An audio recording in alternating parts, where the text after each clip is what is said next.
જો મોદી સરકારને 400 બેઠક મળી ગઈ હોત તો કેન્દ્રીય મંત્રીએ કર્યો ચોંકાવનારો દાવો। લોકસભા ચૂંટણી 2024 વચ્ચે પાકિસ્તાન અધિકૃત કાશ્મીરનો મુદ્દો ખૂબ જ જોરશોરથી ઉઠાવવામાં આવ્યો હતો। હવે ચૂંટણી પરિણામ અને સરકારની રચના બાદ કેન્દ્રીય મંત્રી અને શિવસેના સાંસદ પ્રતાપરાવ જાધવે પીઓકે અંગે મોટો દાવો કર્યો છે। તેમણે સ્પષ્ટ કહ્યું કે જો મોદી સરકારને લોકસભામાં 400થી વધુ બેઠકો મળી હોત તો પીઓકેને પાછું લેવું શક્ય હતું।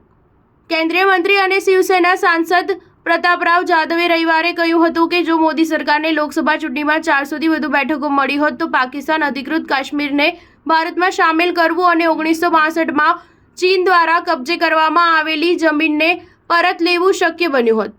પીઓકે ભારતનો અભિન્ન અંગ હોવા છતાં પાકિસ્તાનના કબજામાં છે। એક સમારોહમાં મંત્રીએ પણ દાવો કર્યો કે વડાપ્રધાન મોદી લાંબા સમયથી પીઓકેને ભારતના નકશામાં સામેલ કરવાનું સપનું જોઈ રહ્યા છે। તેમણે કહ્યું કે ભારતનું લક્ષ્ય 1962ના યુદ્ધ દરમિયાન ચીન દ્વારા કબજે કરી લેવામાં આવેલી જમીનને પણ ફરીથી પ્રાપ્ત કરવાનો છે।